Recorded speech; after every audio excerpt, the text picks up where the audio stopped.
Fathers generally, they're not quick to believe. Like it's a man thing. Women are generally more open to believing. That's why you have more women in church. They're more quick to believe in God. Men, you got to work a little harder with them. Women operate more with their hearts. Men operate more with their heads. Men are more left-brained. Women are the right brain. The right one. Amen. And mothers, because of mothers are generally more accepting and more merciful and forgiving. Come on, somebody. And because of these good qualities and more, you have tremendous influence over your children's lives. But you can use that influence for evil or for good. And let me just give you a couple of examples, and we're going to go through it just quickly.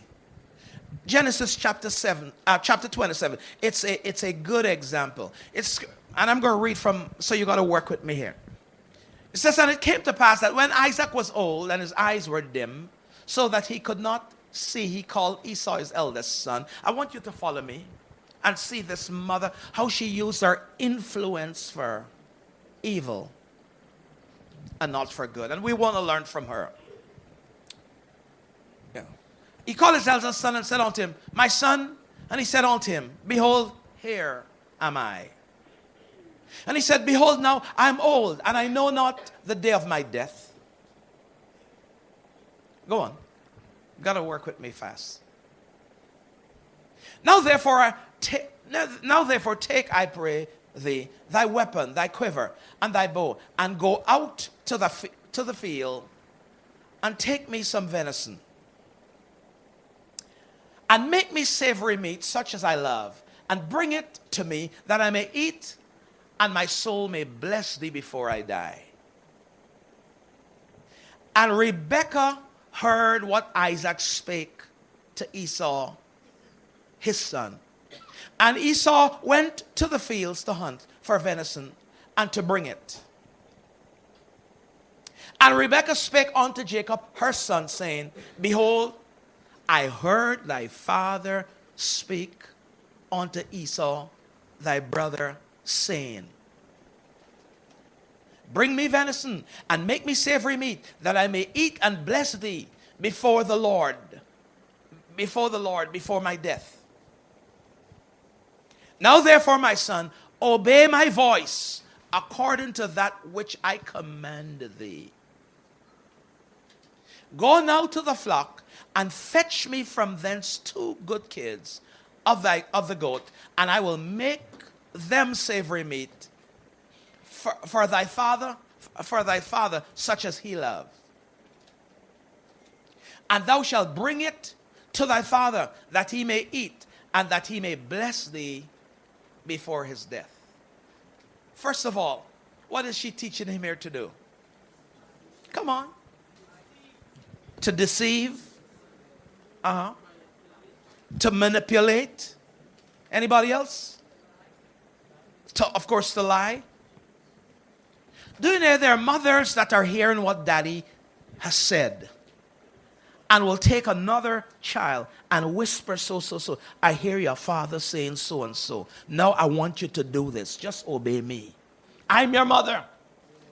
You know that word. I'm your mother. Let's read.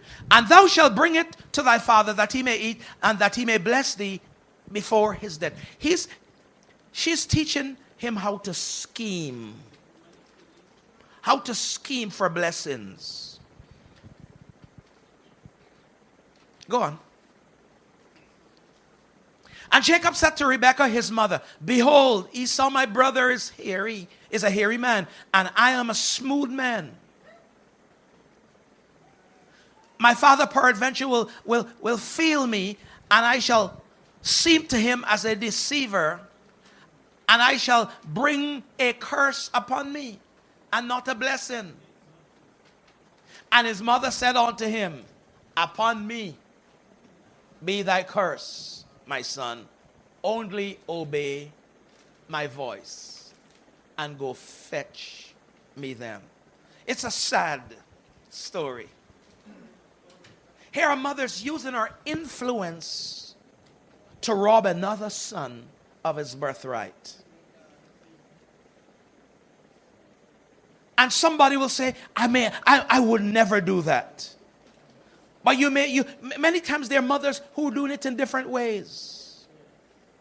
You're setting up the children to hate each other. You're setting up some generational divisions.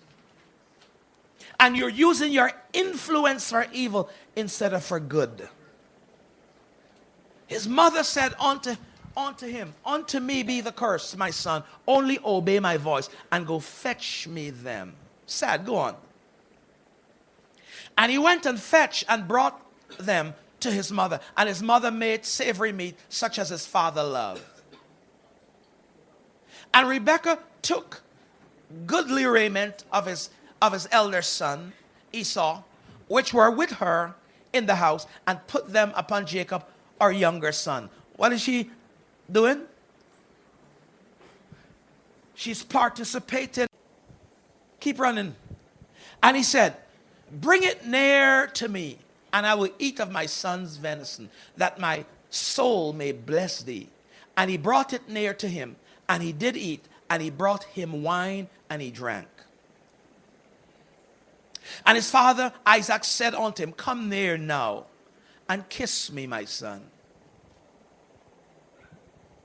And he came near and kissed him, and he smelled the smell of his raiment, and blessed him, and said, see, the smell of my son is as the smell of the field, which the Lord had blessed.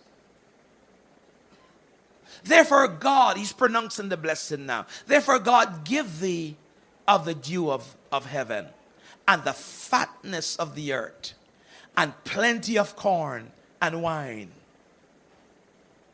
Let people serve thee, and nations bow down to thee. Be Lord over thy brethren, and let thy mother's sons bow down to thee. Cursed be everyone that cursed thee, and blessed be he that blessed thee.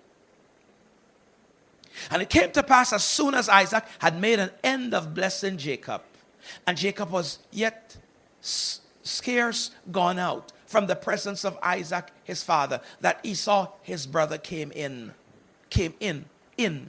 from his hunting.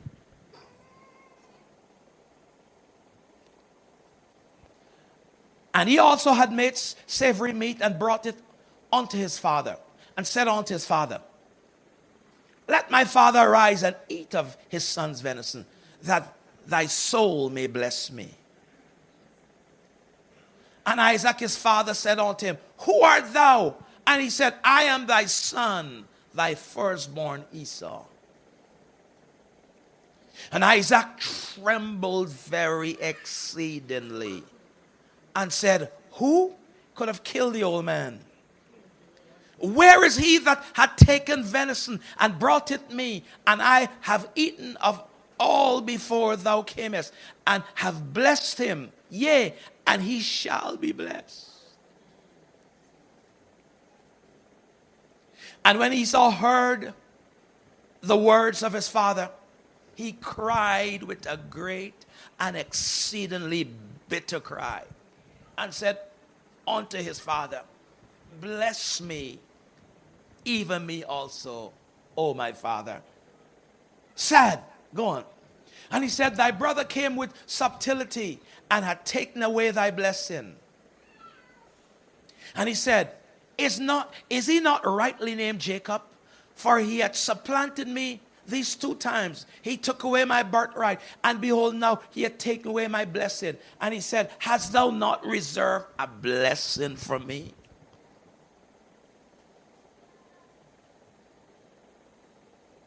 And Isaac answered and said unto Esau, behold, I have made him thy lord, and all his brethren have I given to him for servants, and with corn and wine have I sustained him. And what shall I do now unto thee, my son? And Esau said unto his father, Hast thou now but one blessing, my father? Bless me, even me also, O my father. And Esau lifted up his voice and wept. Can you imagine that environment? His mother was behind all of that. And Isaac his father answered and said unto him, Behold, thy dwelling shall be with the fatness of the earth, and of the dew of heaven from above.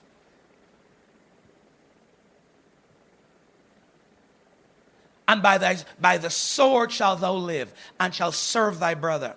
And it shall come to pass, when thou shalt have the dominion, thou shalt break his yoke from off of thy neck. And Esau hated Jacob because of the blessing wherewith his father blessed him. And Esau said in his heart, the day of mourning of my father are at hand. Then will I slay my brother. Go on. And these words of Esau, and these words of Esau, her eldest son, were told to Rebekah, and she sent and called Jacob, his younger son, and said unto him, Behold, thy brother Esau, as touching thee, doth comfort himself, purposing to kill thee. Now therefore, my son, obey my voice. He heard that before, right? And arise, flee thou to Laban, my brother, in Haran. Now there's division in the family, separation in the family, all because a mother used her influence for evil and not for good. And tarry with him a few days until thy brother's fury turn away. Until thy brother anger turn away from thee, and he forget that which thou hast done to him. Then I will send and fetch thee from thence. Why should I be deprived also of you both in one day? Can you imagine? He would have liked to grow up with his father and his siblings, but because of mothers using her influence for wrong, there's a great separation.